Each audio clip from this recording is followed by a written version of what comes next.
প্রিয় শিক্ষার্থী, আপনারা যারা কলেজ ফার্স্ট সেমিস্টারে পড়াশোনা করছেন, এই বছর নতুন কলেজে ভর্তি হয়েছেন, তারা ত্রিপুরা ইউনিভার্সিটির আন্ডারে অনলাইনে রেজিস্ট্রেশন নিশ্চয়ই করে নিয়েছেন।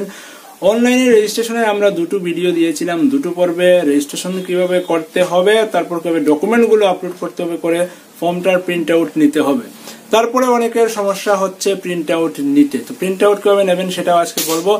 তারপর হচ্ছে গিয়ে ফর্মটা অনলাইনে ফিল আপ করার পর সেটা কি করবেন, কোথায় জমা দেবেন, কত টাকা দিয়ে রেজিস্ট্রেশন করতে হবে, এইসব বিষয়ে আজকে আমরা আলোচনা করব। তো ভিডিওটাকে কন্টিনিউ করুন, পুরো ইনফরমেশন আপনি জেনে যাবেন।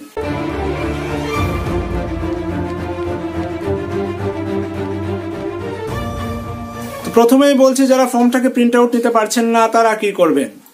এক্ষেত্রে আপনি হয়তো মোবাইল ফোনের মাধ্যমে ফর্ম ফিল আপ করেছেন, ডকুমেন্ট আপলোড করেছেন, সব ঠিকঠাক, কিন্তু আপনি মোবাইল ফোনের মাধ্যমে প্রিন্ট আউট নিতে পারছেন না। অ্যাকচুয়ালি ব্যাপারটা কি, যারা ওয়েবসাইটটা মেনটেন করছেন তারা ডেস্কটপ মোডে কিভাবে অ্যাপিয়ারেন্স হবে, মোবাইল মোডে কিভাবে অ্যাপিয়ারেন্স হবে সেটা ঠিকঠাক করে চেক করেননি, সেজন্য এমন হচ্ছে। অর্থাৎ ডেস্কটপ মোডে সবগুলো অপশন, প্রিন্টের অপশন, সেভের অপশন আসছে, কিন্তু মোবাইল মোডে প্রিন্টের অপশনটা আসছে না। এক্ষেত্রে মোবাইল মোডে যখন আমরা অন করছি, সেটা মোবাইলের মাধ্যমে ডেস্কটপ মোডই করি আর মোবাইল মোডই করি, উপর দিকে যে তিনটা বার আসছে ডান দিকে উপরে, আপনারা যারা করেছেন নিশ্চয়ই দেখেছেন, সেখানে কিন্তু ক্লিক করা যাচ্ছে না। অ্যাকচুয়ালি সেখানে ক্লিক করা যাওয়ার কথা ছিল এবং ক্লিক করলে সেখানে প্রিন্টের একটা অপশন আসার কথা ছিল, কিন্তু সেটা ঠিকঠাক হয়নি, তাই মোবাইল ফোনের মাধ্যমে আমরা সেটা করতে পারবো না। এক্ষেত্রে আপনারা ডেস্কটপ, কম্পিউটার বা ল্যাপটপের মাধ্যমে আপনার ইউজার আইডি এবং পাসওয়ার্ড দিয়ে লগ ইন করবেন, করে দেখতে পারবেন উপর দিকে একটা প্রিন্টের অপশন চলে এসছে। সমস্যার সমাধান। অর্থাৎ মোবাইল ফোনের মাধ্যমে আপনি সেটা করতে পারবেন না, আপনি ল্যাপটপ বা কম্পিউটারে যদি সেটাকে সেই পেজটাকে করেন তাহলে কিন্তু সেটা অনায়াসই হয়ে যাবে। তো প্রিন্টের যে অপশন নিয়ে যে চিন্তা ছিল সেটা কিন্তু অবসান হয়ে গেল।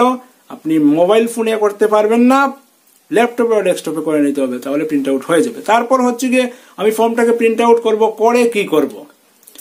ফর্মটাকে প্রিন্ট আউট করে সেটা কলেজে জমা করতে হবে, সঙ্গে রেজিস্ট্রেশন ফিজ 310 টাকা দিতে হবে। ইউনিভার্সিটির ফিজ হচ্ছে 310 টাকা, সঙ্গে যদি ট্রাভেল অ্যালাউন্স যোগ হয় তাহলে ফিজটা সামান্য বাড়তে পারে, সেটা ওই নির্দিষ্ট কলেজ থেকে বলে দেওয়া হবে। অনলাইনে আপনারা ফর্ম ফিল আপ করেছিলেন জানুয়ারির 12 তারিখ থেকে ফেব্রুয়ারির 5 তারিখ পর্যন্ত, বর্তমানে কিন্তু online form fill up process close হয়ে গেছে। এখন কাজ হচ্ছে ফর্মটার প্রিন্ট আউট নিয়ে কলেজে জমা করা এবং কলেজ থেকে সবগুলো ফর্ম ইউনিভার্সিটিতে পাঠাতে হবে নির্দিষ্ট রেজিস্ট্রেশন ফিজ সহ, এবং তারপরে আপনার ইউনিভার্সিটি রেজিস্ট্রেশন হবে এবং তারপরে আপনি পরীক্ষা দিতে পারবেন। কোন স্টুডেন্ট যদি ইউনিভার্সিটি রেজিস্ট্রেশন না করে থাকেন তাহলে কিন্তু আপনি পরীক্ষা দিতে পারবেন না। অর্থাৎ আপনি ইউনিভার্সিটির কোনো স্টুডেন্টই না, আপনার জন্য কোনো কোয়েশ্চনই বরাদ্দ করা হবে না।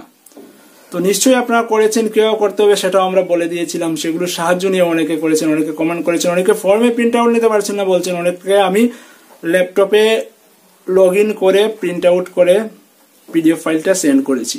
তো আপনারা যারা প্রিন্ট আউট করতে পারছেন না, ল্যাপটপ বা ডেস্কটপে করে নেবেন, হয়ে যাবে। আর কলেজের সঙ্গে যোগাযোগ রাখতে হবে, কলেজ থেকে যে নির্দিষ্ট ডেট দেওয়া হবে ওই ডেটেই আপনি ফর্মটাকে কলেজে জমা করবেন, সঙ্গে রেজিস্ট্রেশন ফিস দিতে হবে, নাহলে কিন্তু আপনি পরীক্ষা দিতে পারবেন না। তো এতটুকুই ছিল আজকে ইনফরমেশন। স্টাডি সংক্রান্ত সমস্ত ধরনের এইভাবে আপডেটেড ইনফরমেশন আপনি SMDN টিউটোরিয়াল ইউটিউব চ্যানেল থেকে পেয়ে যাবেন সম্পূর্ণ ফ্রিতে। সেজন্য SMDN টিউটোরিয়াল ইউটিউব চ্যানেলটাকে সাবস্ক্রাইব করে রাখবেন। ধন্যবাদ।